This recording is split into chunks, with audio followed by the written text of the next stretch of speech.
on the screen that I have here. Maybe it's a prompter, although I'm not going to read anything from it. It says the power of the present moment, a meditation. So that's what I'm supposed to do with you.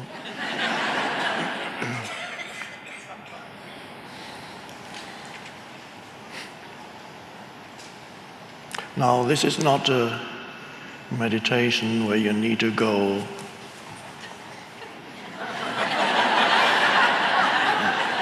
because sometimes the moment one says meditation, everybody goes.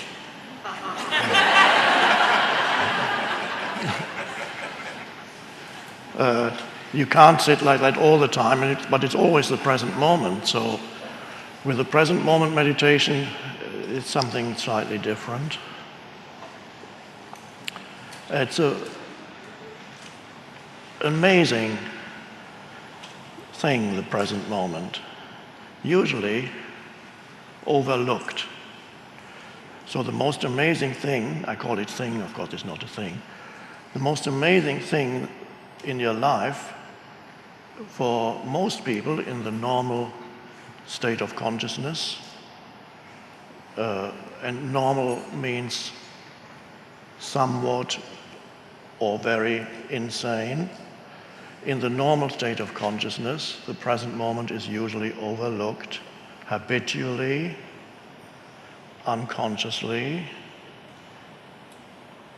People have been conditioned to overlook the most important thing there ever is, because your entire life consists of the present moment. There never has been anything else. Everything happened in the present moment, and when you remember it, it's the present moment. And when you think about the future, which of course never arrives as the future, it can only arrive as the present moment. But people live as if the present moment were undesirable or an obstacle, or they actively dislike it. And some people habitually live actively disliking the isness of the present moment. And that's their normal state of consciousness. Sometimes it's hidden. They smile.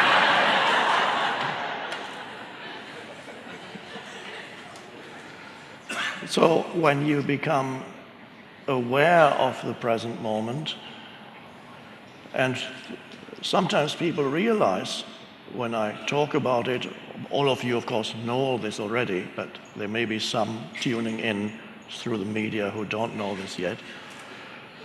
When you realize that that's all there ever is, your entire life consists of the now. It can only unfold in the now, which is now.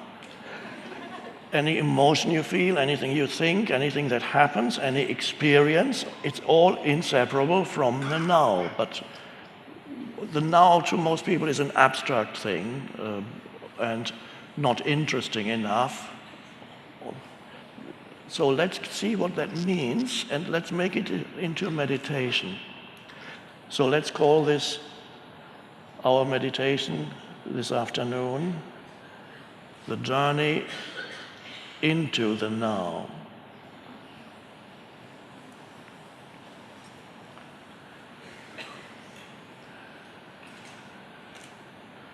Usually when you talk about the now, then it's usually associated with, okay, the first thing that appears then in your awareness perhaps is your surroundings. And that's already a great step into the now. It's the first important step into the now, to become aware of whatever surrounds you, the space that surrounds you, wherever you may be, and whatever takes place in that space. And you may notice when you become aware of those sense perceptions, because it's through sense perceptions that you become aware of whatever happens around you, that involves visual, auditory, and to some extent the other senses too, the main ones being visual and the seeing and hearing. So as we enter the now, we become more aware of our surroundings. It's the first step into the now. And now, when you do that, and let's do that now, just not thinking I'm going to practice now, no, just become more aware of your surroundings. It's no practice, and it's not a doing, it's just an awareness arises of this room, the people in this room, the man sitting on the chair, talking, the lights, beautiful arrangement there, and that is the space of now. So what the word to use is you acknowledge what is, and close to acknowledging, you go a little bit deeper, you appreciate what is. What before you probably overlooked completely. And that's already a wonderful thing, and there are some people who are not yet ready to go any deeper than that, and that's fine. It's enough to just go 2 steps into the now. Well, let's call it 3. People like the idea of steps. Let's call it step 1, you become more aware of your surroundings. Step 2, you acknowledge. And with the acknowledgement comes a sense of the goodness of the ways in which life manifests continuously around you. There is an aliveness in everything. Even in the middle of a city, you might say, oh, I prefer the forest or the beach or the mountains. But even in the middle of the city, whatever happens, all the movements in the middle of a city are manifestations of life. Life manifesting as human beings running around, as cars, as houses, buildings, and noise, and so on. And there's also something there that is fine. It's an acknowledgement of life. And then comes an appreciation. Oh, you might see something that you before had not appreciated. The sky, for example. How many times are you aware of the sky? And say, oh. And it's beautiful. And even a cloudy sky, there's always this light filtering through the clouds. Now, you might notice when you become aware of what I call the surface of now, which are the sensory perceptions that reveal the world to you, already a shift in consciousness happens, because now you're not thinking as much. You cannot be very much aware of sense perception and really be looking at the sky or at a tree or a flower or a street scene and be thinking a lot. You have to be really there as the presence. For example, now. So you simply acknowledge the totality of this room. And that's beautiful. And then you go a little deeper still.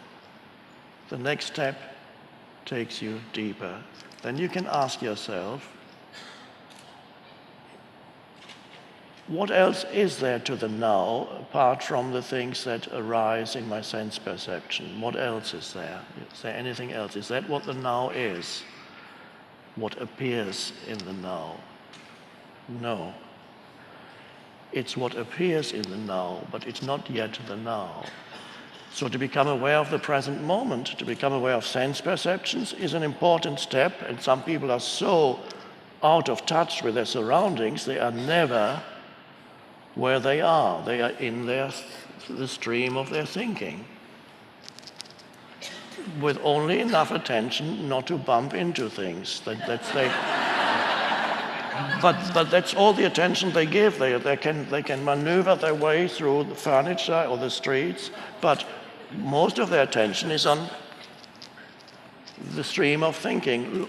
A lot of it, by the way, useless, you might have noticed, and a lot of that negative too.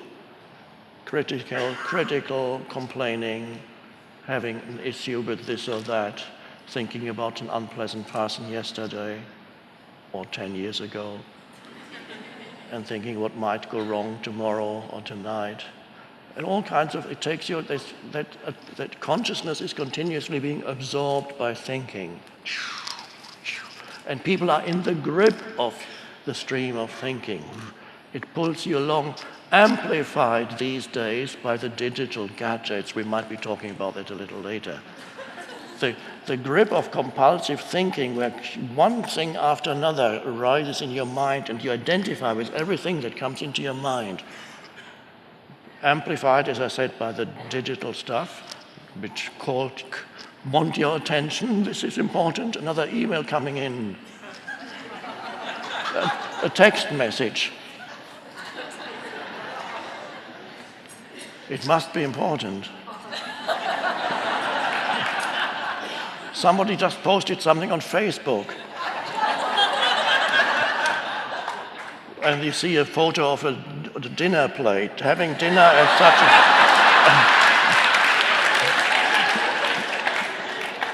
a... And of course, then you have to reply and you say, cool, it's great.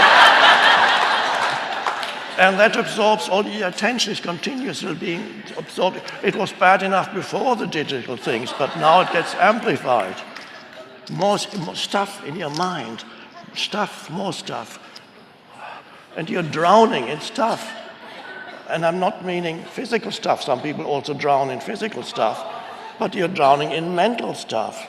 One thought after another, one text message after another, one Facebook posting after another, one unpleasant memory or anxious thought after another, one complaint after another about other people, what they did and failed to do and should have done but didn't do. But so there's no end to the stuff, and you are missing the present moment. Your attention is absorbed by useless and compulsive thinking. And imagine living like that for 10, 20, 30, 40 years. What that does to your habitual state of consciousness and you as a person. What kind of person does that state of consciousness produce? Anxious, angry, whatever their habitual state is, continuously dissatisfied, continuously needing desperately the next thing, which is never enough. So this is what we're getting out of. Just wanted to show you a little illustration of the normal state. So now we go back into the present moment. And as you become more aware of your sense perceptions, your alertness, and when I say alertness, don't let that be just a conceptual thing. Alertness needs to be something that you can only know what alert awareness is by experiencing alert awareness. You cannot understand conceptually what alert awareness is. And everybody here, I would say, knows already and can verify in their own experience the difference between being absorbed in being identified with the voice in your head, which is habitual compulsive thinking, and being in a state of alert awareness, which looks like this. You don't have to look like that, I'm acting it out. I'm just wanting to give a visual representation of it. It goes. And you may notice, suddenly, this is called, now, oh, by the way, there's been a lot of talk about mindfulness here. I just wanted to mention, I never use the word mindfulness, except when I explain why I don't use it. There's nothing wrong with mindfulness, it's just that my preference is to call it presence. Reason being, to me, mindfulness implies that your mind is full, and we don't want that. So, but if you're very welcome to use, it's perfectly fine to use that word. It's just my preference is presence. So what arises here is presence. When you become aware of your sense perceptions, there needs to be less thinking and more presence. So thinking subsides with that alertness that arises, and don't let it just be words now as I speak. You can verify in yourself that there can be a subtle shift from being involved in thinking into suddenly being fully here with your attention. So little thought now, because you can't be fully aware and be thinking.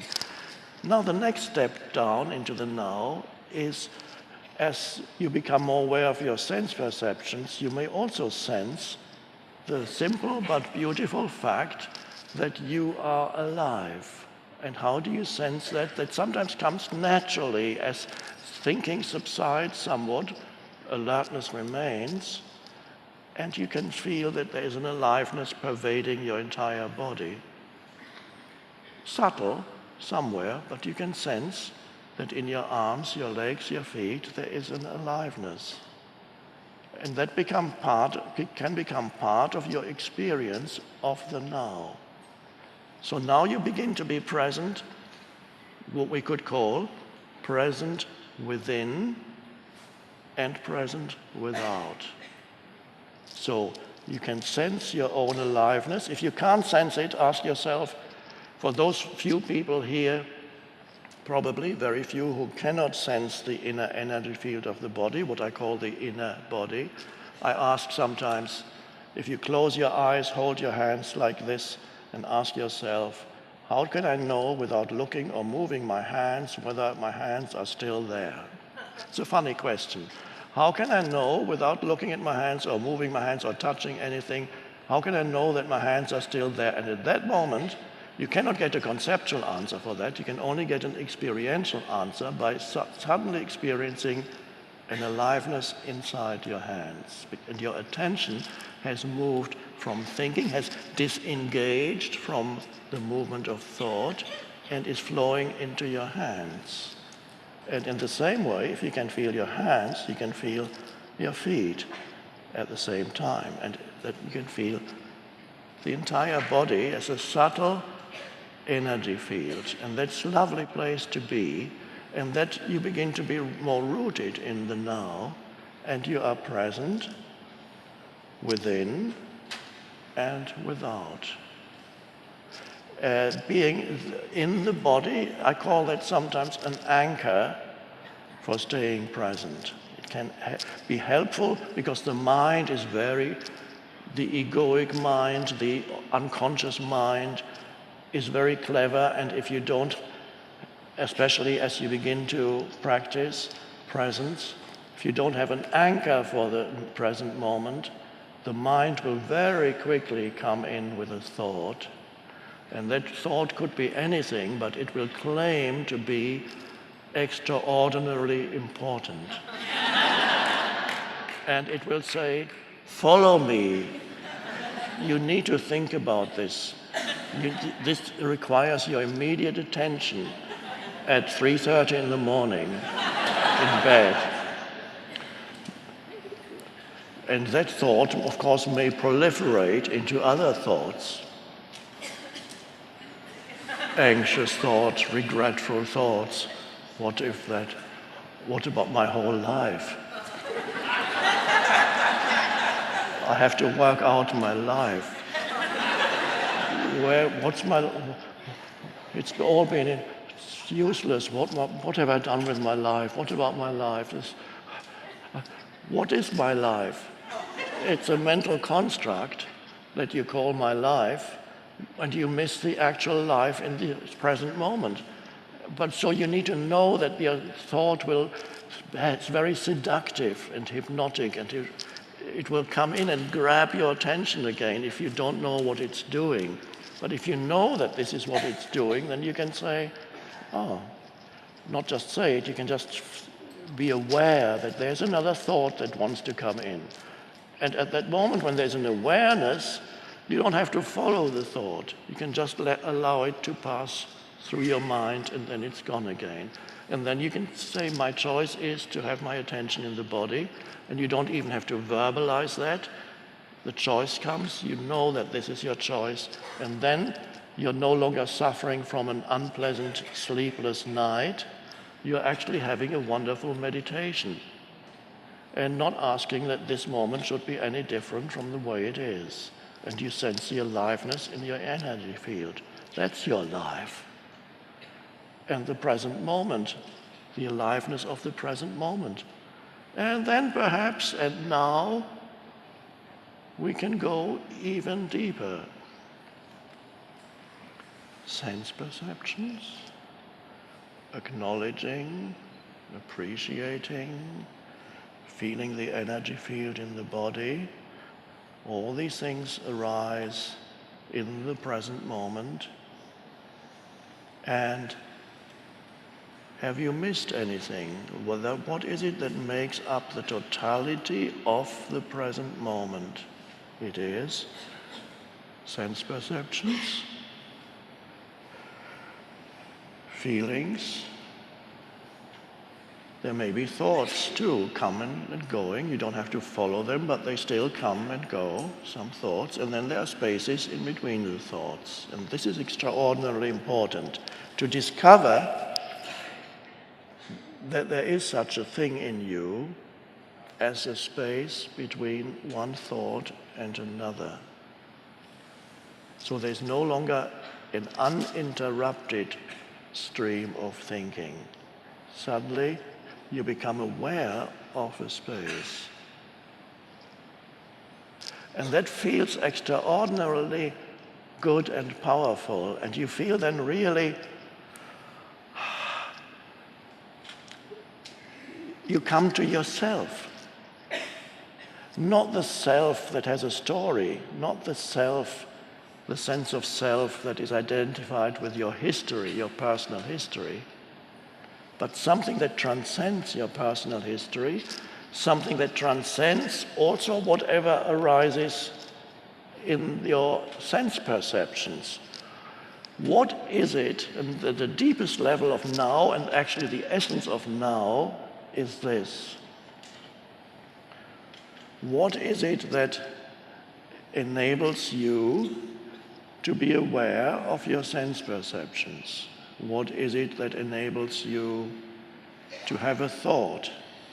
What is it that enables you to feel your body?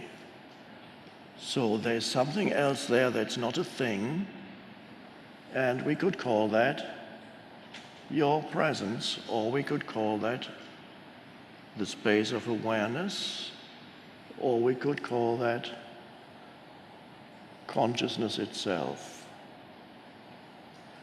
And the most wonderful thing in your meditation is the discovery of yourself not as a person with a limited history, that dimension still exists, but there is a deeper dimension in you where whatever happened to the person, good or bad, is transcended and becomes irrelevant.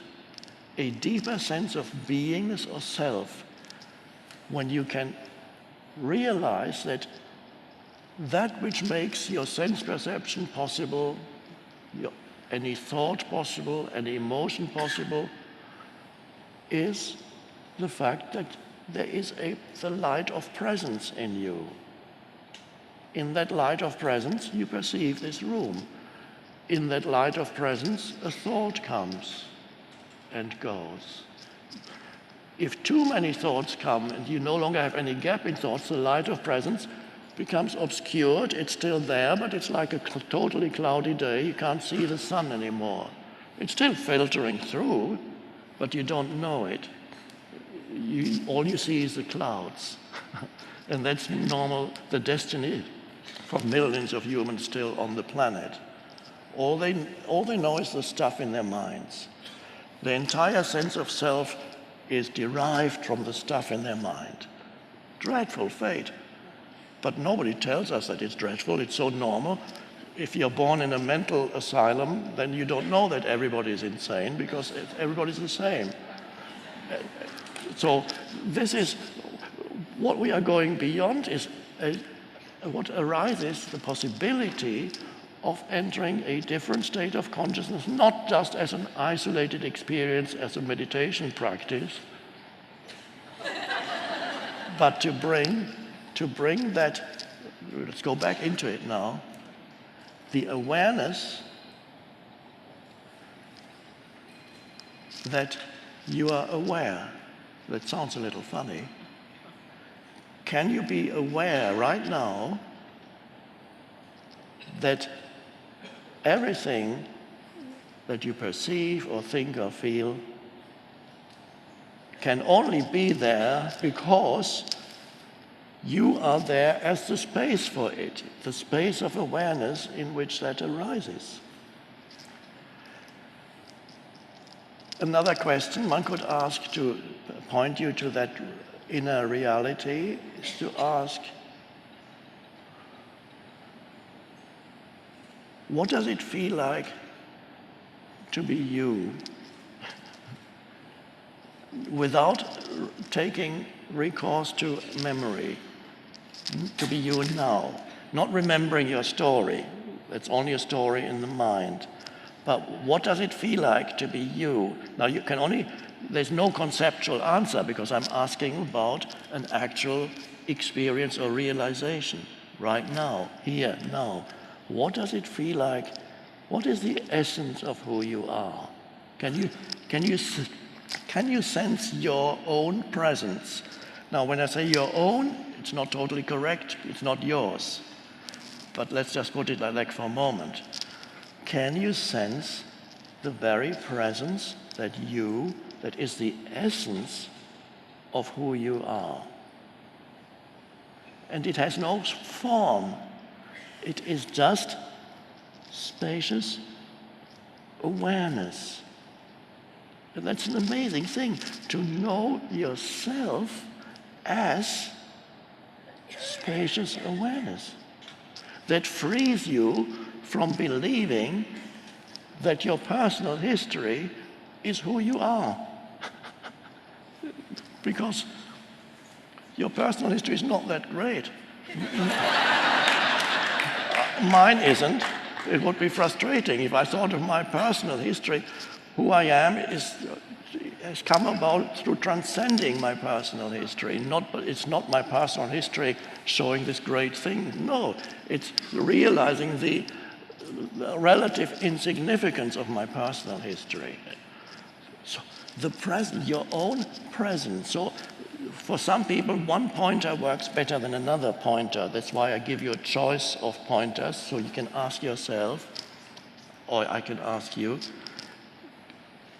are you aware, or can you be aware right now of the fact that you are aware? Can you be conscious of the fact that you are conscious?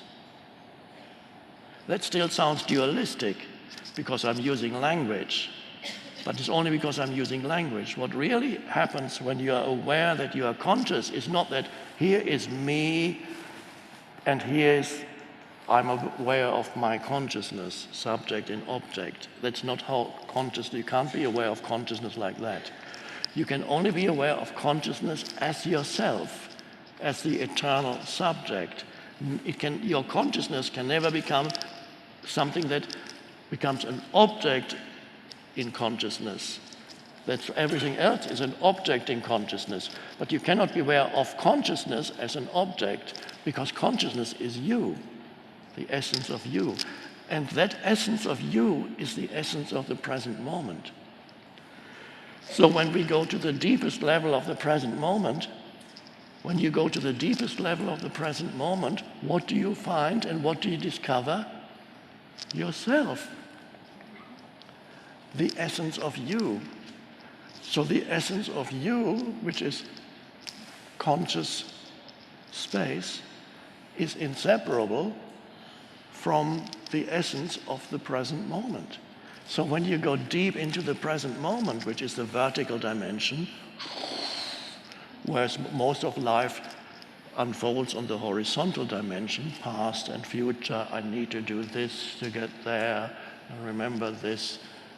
The vertical dimension is associated with the stuff in your mind, and that keeps you trapped. And now we're here suddenly in the now, The horizontal dimension is the stuff in your mind. The vertical is now. It takes you deeper into the now and to the point of discovery that the essence of now is ultimately who you are. And this is a wonderfully liberating realization because it frees you from a false sense of self. If you don't realize the essence of who you are, you spend your whole life in a false sense of self, which I call the ego. It's a false sense of self that is derived from mind activity plus emotions that accompany mind activity.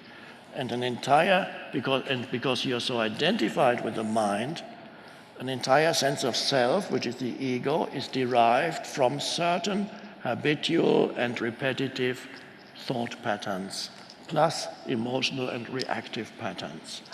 That bundle of repetitive, unconscious, compulsive thought patterns and reactive and emotional patterns that go with it, that bundle that people who don't know that the deeper levels of who they are, that is called the person. A bundle of habitual thoughts that tell you your story. And you tell it to others too. You want to hear my story? You have suffered? Now listen to my story. Your suffering is nothing. Or as my dad used to say, whenever somebody said, I have a pain here, I have a pain there, he would say, you have a pain? I've had a pain for years, I don't even talk about it. You can enhance your sense of self in that way. It's all a false sense of self. And you are trapped in that, what the Buddha called the delusory self, the self that has no ultimate reality. So the Buddha said there is no self, the self, anatta in the Pali language, in the old scriptures, the unreality of the self, this mind-made entity. And so the Buddha's teaching was, it pointed, one of the essences in the Buddha's teaching is emptiness. What does that remind you of? Awareness, spacious awareness. Presence, emptiness, no form. Jesus had the same message. The kingdom of heaven does not come with signs to be perceived. What does that mean? It means you can never say, oh, there it is. Why can't you say, oh, there it is? Because you are it. It can never become an object in your consciousness because it is consciousness itself. And people have been repeating the words of Jesus for 2,000 years with who has understood them? Very few, maybe one or two Buddhists.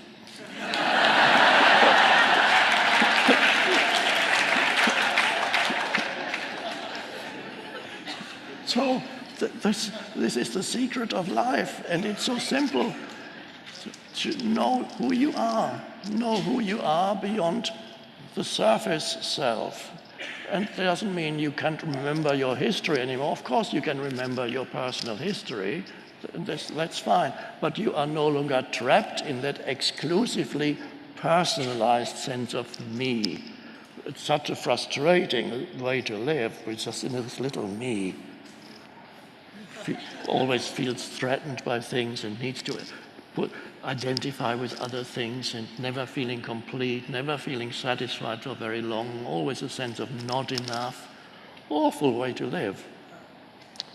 So we are transcending that, and that's the shift in consciousness. And then as you bring into your daily life that spacious awareness, the awareness of yourself as spacious consciousness, which you can also call stillness. There's a stillness. Even as you speak, you can still feel the underlying presence. In the foreground, you speak, you listen, you do things. In the background, a spacious awareness. In other words, you sense your own presence, which is not your own because your own presence is one with universal presence. You might have noticed I don't use the word God, because the moment you use God, it becomes another concept in your mind. So the Buddha very wisely avoided it. And when they asked the Buddha, "You never talk about God," they said to the Buddha, "Why is there a God?" And of course, and this is the end of our meditation, the Buddha's answer was, as reported in the scriptures, when he was asked, "Is there a God?"